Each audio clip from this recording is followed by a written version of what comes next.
simpana etni rationarivo sijaka.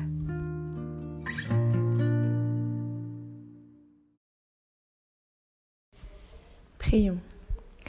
Seigneur Jésus-Christ, merci pour ta bonté et ta grâce, Seigneur, pour chacun d'entre nous. Merci, Seigneur, parce que chaque jour, tu te rappelles de nous, tu ne nous oublies pas, tu ne nous délaisses pas. Et si souvent, Seigneur, nous oublions ton nom, nous oublions qui tu es, nous sommes focalisés dans notre quotidien, dans ce que nous faisons, dans ce que nous sommes, dans nos rêves, nos aspirations, Seigneur, dans notre quotidien, dans notre travail, nos études, dans notre avenir aussi, où nous sommes encore aussi bloqués dans le passé, Seigneur. Nous oublions, Seigneur, ton nom dans toutes ces choses. Et ce matin, Seigneur, tu souhaites nous rappeler qui tu es vraiment, Seigneur. Alors merci pour cela et merci pour ton amour. En ton nom, Seigneur, nous prions. Amen. Chers familles en Christ, nous allons ouvrir notre Bible dans Exode chapitre 3, verset 15.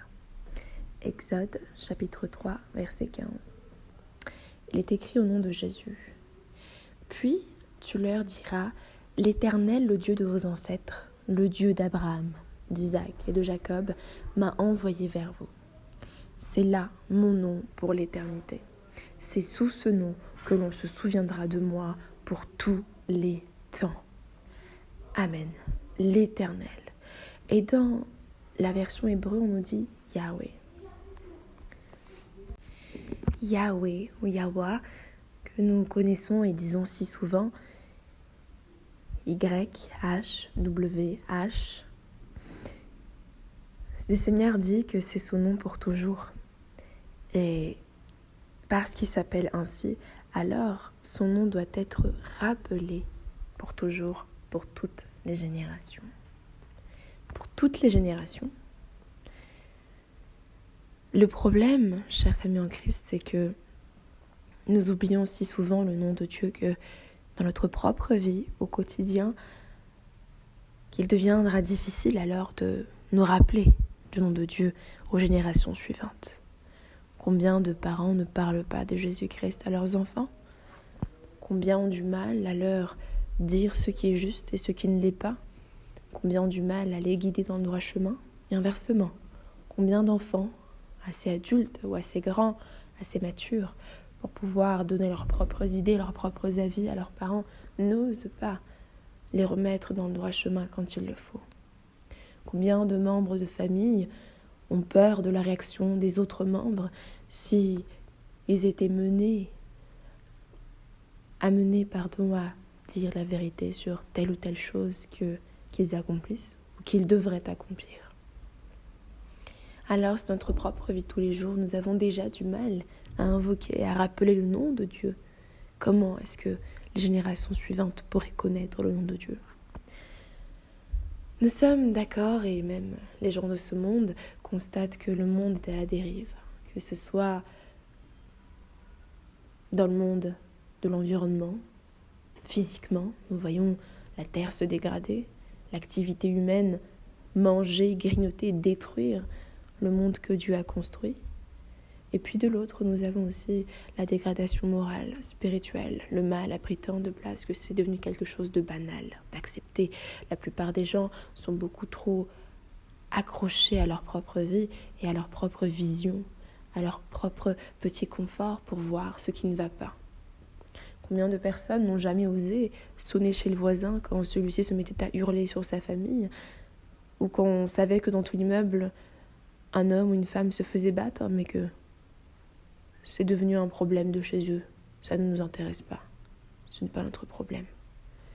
Beaucoup de gens et beaucoup de chrétiens n'osent pas se lever pour ce qui est juste.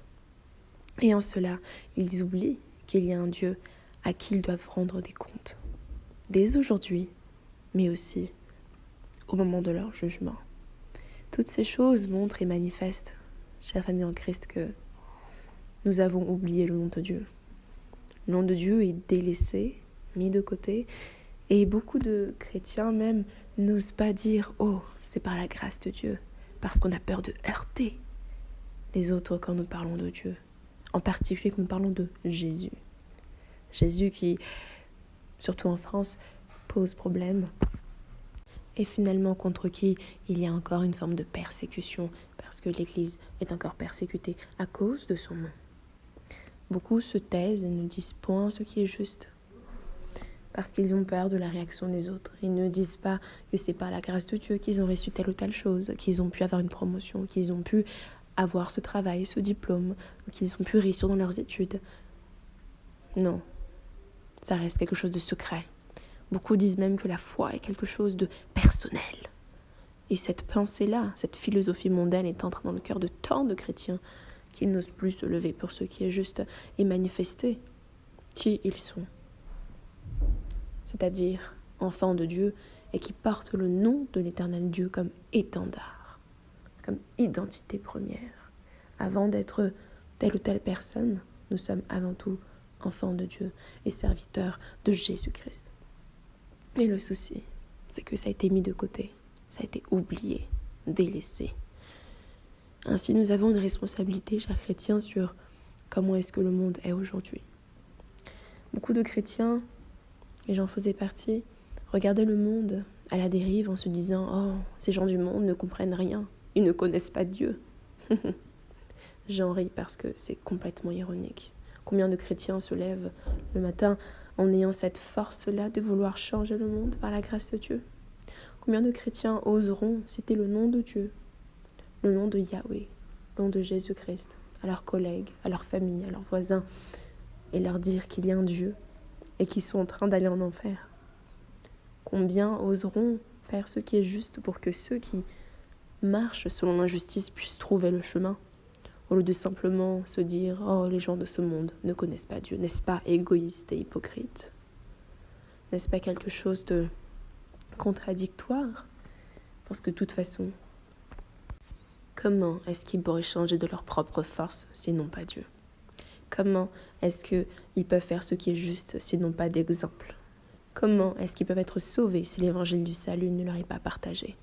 La parole de Dieu dit, dans la lettre aux Romains, que pour que les gens de ce monde puissent entendre le message de l'évangile, il faut que quelqu'un soit envoyé. Sans qu'il y ait donc quelqu'un qui soit envoyé, les gens ne peuvent pas entendre. Mais qui sont ces personnes que Dieu envoie, n'est-ce pas toi et moi? Alors à partir d'aujourd'hui, chère famille en Christ, arrêtons de dire « Or les gens de ce monde ne connaissent pas Dieu » si nous-mêmes, nous ne connaissons pas bien son nom et que nous ne partageons pas. Parce que si nous connaissions vraiment son nom, nous n'aurions pas honte de le dire, nous n'aurons pas honte de manifester notre vraie identité. On ne serait plus des agents doubles, chrétiens le dimanche avec des chrétiens même dans la semaine avec d'autres chrétiens, mais quand il y a des gens de ce monde, on a du mal à manifester, on a du mal à porter du fruit, on a du mal à être complètement nous. Et alors on a un double visage, une double identité. Parfois des difficultés, ça se mélange un peu. Des fois on se comporte un peu en mondain parmi les chrétiens, et puis après un peu spirituel parmi les mondains, mais notre identité n'est pas pleine, n'est pas unique, elle est double, elle est ambivalente. Le Seigneur, chers amis en Christ, aujourd'hui, nous révèle qui il est. Il nous dit comment est-ce qu'il faut faire pour être comme il est, l'accepter entièrement. Lui, le Seigneur Jésus-Christ de Nazareth, Yahweh, Yahweh.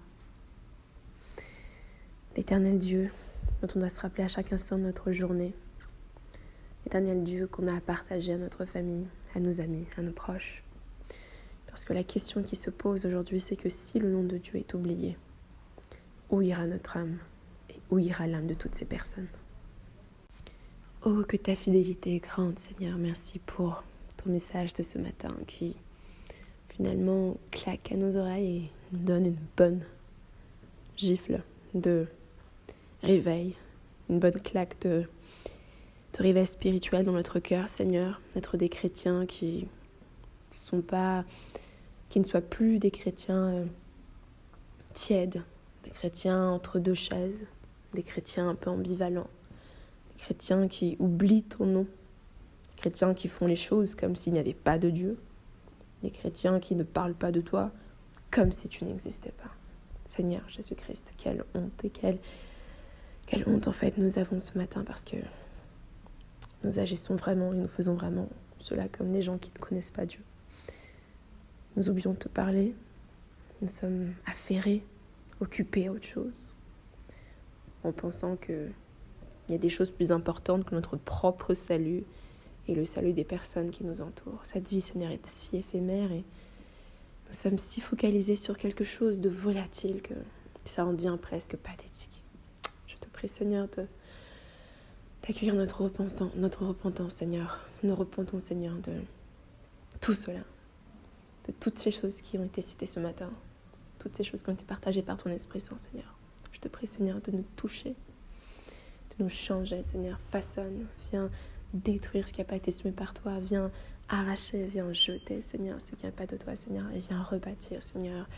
Viens donner une nouvelle terre, Seigneur, dans notre cœur. Viens faire quelque chose de neuf, de nouveau, Seigneur. Nous sommes bientôt à la fin de l'année, mais Seigneur Jésus-Christ, si demain nous partons, qu'en est-il de notre âme? Qu'en est-il de notre éternité, des personnes qui nous entourent? Seigneur, c'est une grande responsabilité que tu nous donnes. Et c'est une responsabilité qui est faisable et accessible par la puissance de ton Esprit Saint, car je crois que tu es le même depuis toute éternité, pour toute éternité. Tu es Yahweh, tu ne changes pas. Et c'est pour cela que tu as dit que ton nom doit être rappelé pour toutes les générations, y compris la nôtre, y compris toutes celles que nous allons connaître sur cette terre. Tu es Yahweh, tu es éternel, Dieu tout-puissant, Dieu extraordinaire, exceptionnel. Alors merci Seigneur de t'être révélé à nous. Merci encore parce que tu vas encore te révéler à nous chaque instant de notre vie. Et j'ai hâte Seigneur, j'ai hâte que chacun d'entre nous puisse te connaître réellement et d'une profondeur telle que rien ne nous séparera de toi. En ton nom Seigneur nous prions.